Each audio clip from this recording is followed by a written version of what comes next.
Yes, I am interpreter. Okay. Despre ce ați discutat? Cine v-ați întâlnit astăzi și care sunt rezultatele întâlnirii? Who did you meet today and what are the outcomes of the meeting? Well, why I'm not surprised about your questions.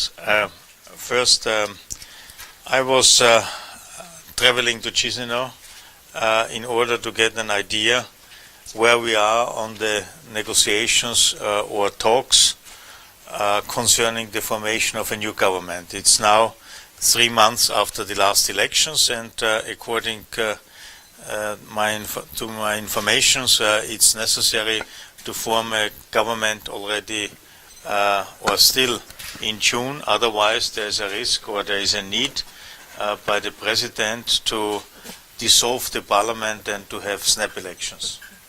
Oare de ce nu mă miră întrebarea noastră? Am venit într-adevăr la Chișinău pentru a afla unde am ajuns noi cu discuțiile și cu negocierile privitor la crearea unui nou guvern.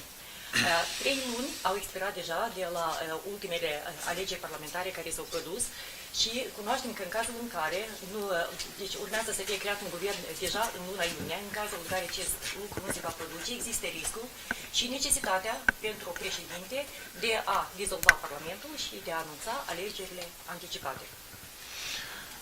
I met the leaders of all the 3 big political parties, the Prime Minister and now also the President, to get an impression about the state of play. Once again, the European Union is not imposing anything, is not pushing for anything. We are still interested in having a stable government based on a sound majority in the parliament, which enables the Moldovan politicians to continue their work concerning further improving of living standards of Moldovan citizens. Ne-am întâlnit deja cu toți 3 lideri a celor 3 partide politice majore, cu prim-ministru și cu președintele, chiar acum. Încă o dată vreau să repet că Uniunea Europeană nu impune nimic și nu promovează nimic. Noi suntem în continuare cointeresați să existe un guvern stabil în Republica Moldova, la fel ca și o majoritate destul de solidă în Parlament, astfel încât politicienii să poată conjuga eforturile și conlucra împreună pentru a îmbunătăți standardele de viață pentru cetățenii Moldovei. My understanding is that so far there haven't been any significant talks, at least not officially, and this is rather surprising in a sort of say pluralistic system where no party can rely on an absolute majority. Din câte am înțeles eu, deocamdată nu au fost purtate niciun fel de discuții, niciun fel de negocieri, cel puțin oficial, și acest lucru este surprinzător într-o țară pluralistă, unde niciun partid nu poate miza să aibă o majoritate. So, in a democracy, it's normal to look for a coalition government, and coalition government means, of course, that everybody has to give in a little bit from what the individual party has pushed or asked in the election campaign. Pentru democrație este ceva firesc să existe, să fie format un partid, un guvern de coaliție. Și un guvern de coaliție presupune că fiecare partid este pregătit să cedeze cumva, să cedeze din cele ce partidul individual a promis în campania electorală.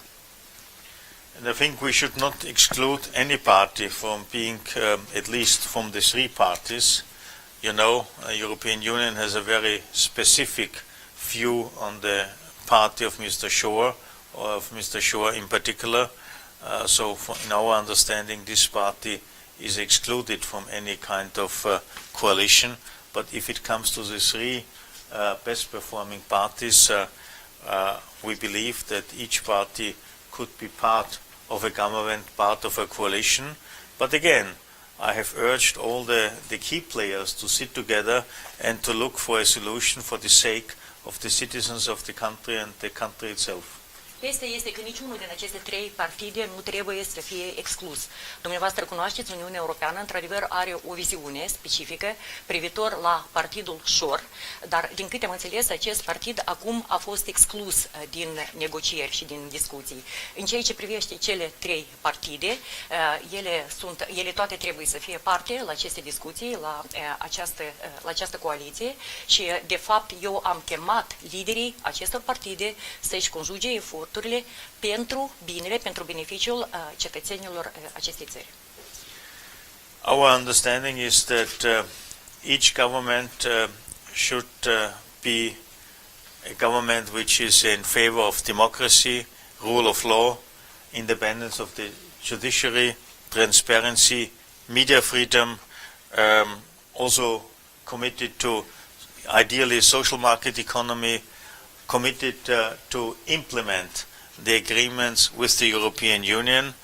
And of course this is what counts, and we will measure any new government against all these key criteria which we believe is important to have it in order to protect the sovereignty of Moldova. Fiecare guvern, desigur, trebuie să rămână angajat în continuare față de democrație, față de statul de drept, față de supremația legii, drepturile omului, libertatea mass media, pluralismul de opinii și, în afară de aceasta, fiecare guvern trebuie să rămână angajat în continuare de dorit față de o economie de piață socială și față de angajamentele cheie pe care le are Republica Moldova în lumina acordurilor cu Uniunea Europeană. Acestea sunt criteriile de bază pe care noi le vom aplica atunci când vom evalua oricare guvern care va fi format în Chișinău. Deci în baza acestor criterii de bază, criterii cheie.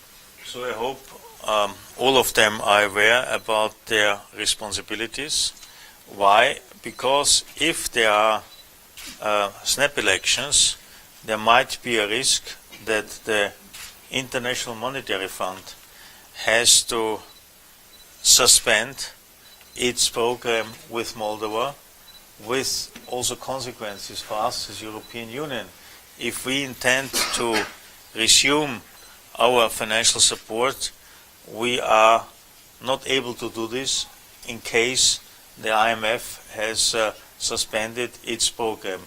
So it would lead to a tremendous financial damage for Moldova, and so people should be aware about this and should try to do their best in order to find a government. I believe after the talks I had today, it's not a big deal provided there is political will, courage and responsibility. Eu sper că toată lumea este conștientă de responsabilitatea pe care o are. Din motiv că în cazul în care se vor produce alegerile anticipate, există riscul ca Fondul Monetar Internațional să decidă să suspende programul de asistență financiară pentru Republica Moldova. Și acest lucru va avea consecințe și asupra asistenței financiare pe care noi, Uniunea Europeană, o oferim Republicii Moldova, în cazul în care Fondul Monetar Internațional cu adevărat decide să-și suspendeze programul de asistență.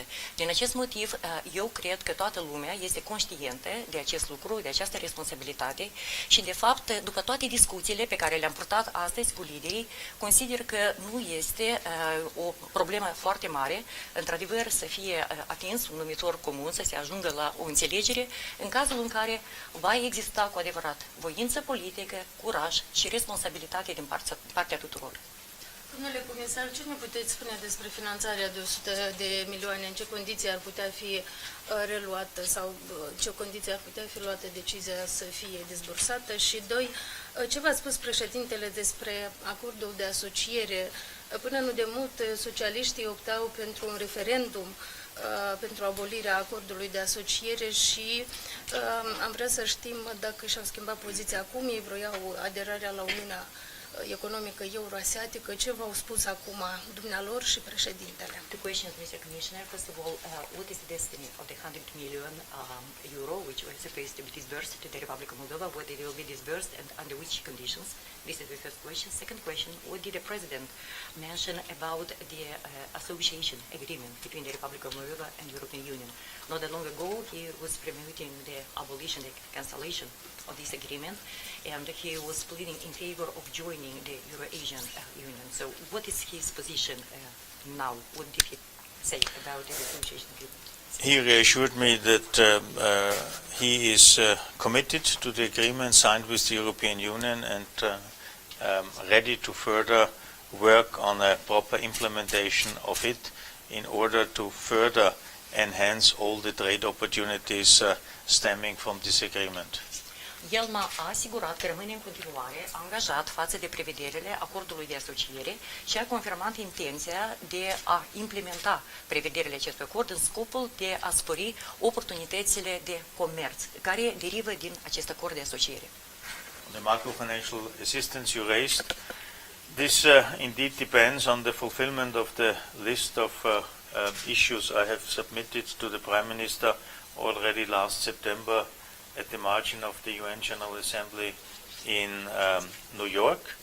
Some items have already been addressed, indeed, but some others are still missing, and I count, and also in that respect I'm very much in favor of having very soon a government in place to address all this deficiency in order to allow us disbursement of the first tranche of it. În ceea ce privește asistența macrofinanciară, la care v-ați referit dumneavoastră, cu adevărat ea depinde de acele condiționalități, mai bine zis de lista de condiții, pe care eu i-am înmânat-o prim-ministrului Republicii Moldova încă în luna septembrie, în cadrul ședinței adunării generale în New York, și cu adevărat unele aspecte din această listă au fost deja adresate și puse în aplicare, dar mai există încă și anumite restanțe. Din acest motiv, eu sper, deci în acest respect, să fie creat cât mai curând un guvern stabil care să poată proceda la implementarea acestor condiționalități, astfel încât prima tranșă să fie dezbursată la timp. Domnule comisar, cum vedeți o eventuală coaliție între PD și PSRM? Mr. Commissioner, how do you see an eventual coalition between the Socialist Party and the Democratic Party? And the Democratic Socialist and Democrats. Again, what counts for us is the government program and how this is really implemented. So it's not only about what is on paper, but what are the concrete actions, the concrete deeds. What is, again, we will measure any new government against its concrete actions in terms of pushing the country towards, so to say, further democracy, better rule of law, more economic opportunities, diversification of the opportunities, giving people, I mean, this is what counts, the opportunity to return to Moldova. We have seen so many people leaving the country. We know that there are so many children without their parents here in the country, living with the grandparents or somewhere else. I think this is not something which is acceptable for us as, so to say, people in a way committed to humanitarian responsibilities and understanding. So what we would like to see is a country where people have their opportunities, have their decent perspectives, being not forced to migrate. And this is where we are supportive, where we would like to support the country. It's also in our own interest, not to be misunderstood. We want to have a stable partner, a prosperous, a peaceful partner in our neighborhood, and we will support any kind of government which is not only saying this in words, but also doing this in deeds. Cum am menționat anterior, noi vom măsura, ce contează pentru noi este programul guvernului și noi vom măsura oricare guvern vis-a-vis de posibilitățile și acțiunile concrete care sunt întreprinse de acest guvern. Pentru noi nu contează ceea ce este pe hârtie, pentru noi contează pașii concreți și măsurile concrete care vor fi întreprinse pentru a avansa și a aduce țara mai aproape de democrație, de statul de drept, de supremația legii și de oportunități, și vorbesc despre diversificarea oportunităților. Noi cu toții cunoaștem că foarte multă lume migrează, pleacă din țară. Noi cunoaștem că au rămas foarte mulți copii care cresc fie că împreună cu bunicii, fie că cu altcineva. Deci ce importă pentru noi este ca acești migranți să aibă oportunități și să poată reveni în țară. vreau să fiu înțeles corect, anume acest lucru va fi sprijinit și susținut de noi în continuare, deoarece ceea ce ne dorim noi să vedem și ceea ce este și interesul nostru este să avem un vecin care să fie prosper, să fie stabil, în care să existe pace și anume acest lucru îl așteptăm de la guvern și anume acest lucru va conta pentru noi când vom evalua guvernul. Încă o dată, nu ceea ce se va pronunța sau va fi scris pe hârtie, dar acțiuni și pași concreți. Vă mulțumim frumos pentru întrebările dumneavoastră și participare. Din păcate, I have to say, you have at least in the media sector, an interesting gender balance. Ladies are asking questions, men are recording it, so it's a quite nice distribution of work. Vreau să menționez că cel puțin în domeniul mass media aveți un echilibru foarte bun de gen. Femeile sunt cele care adresează întrebări, bărbații sunt cei care înregistrează răspunsurile, deci aveți o distribuire a muncii foarte bine gândită. It's always dangerous to be asked a woman. Și știți că totdeauna e un pericol când îți pune întrebări o femeie. But I wish the country all the best. People deserve it, and I hope you will have very soon a government. Dar doresc încă o dată țării noastre toate cele bune. Oamenii, cetățenii merită cele mai bune și sper că curând veți avea și un guvern. But can I ask you, why did you decide to come now? Like last week when it's possible to form a coalition, why not before or later? To tell you the truth, I was always taking care about the country also in the past couple of months, looking at it, discussing with people. But unfortunately, the response I received so far was not giving me the impression anybody is willing to form a government. Also, it's obviously, if you can only calculate a little bit, that it's necessary. Now I got indications that people are moving, and I didn't waste any time, and I was there immediately. I hope I can contribute a little bit to it, but once again, it has to be the sovereign decision of people here in Moldova. It's not our understanding as European Union to impose anything, to dictate anything. This might be done by others, but not by us. Not dictate, but suggest. No, to exchange and to get a feeling where we are. And I'm dealing with so many countries. I am so long in politics, involved in negotiations for the formation of governments for 25 years. So I believe I have some experience, no matter about which country we are talking. But now it's up to them to make up their minds, to sit down and hopefully to fix things. Da, deci, ca să fiu absolut sincer, onest cu dumneavoastră, eu în toate aceste luni, de fapt, am urmărit ceea ce se întâmplă în Republica Moldova, am discutat cu diferite persoane, însă, deocamdată, nu aveam impresia că, într-adevăr, se dorește și este intenția să fie pornite aceste discuții pentru a crea o coaliție. Acum că am primit această informație, că, într-adevăr, a apărut această pregătire, eu am decis să nu mai rosesc timp și imediat am și venit încoace. Dar, încă o dată, vreau să menționez că aceasta este la discreția politicienilor locali. Noi nu suntem cei care impunem ceva sau dictăm ceva, poate altcineva, dar categoric nu noi. Și ca să răspund la întrebarea noastră, sunt foarte de mult în politică, peste 25 de ani particip în diferite și mă implic în procese politice de crearea guvernelor în diferite țări și de această dată, iarăși vreau să vă spun că deci este totalmente, am venit ca să contribui, poate contribui cu ceva, poate sătuiesc, dar este totalmente la discreția localnicilor să ia o decizie și să găsească o soluție. Thank you. Thank you to you.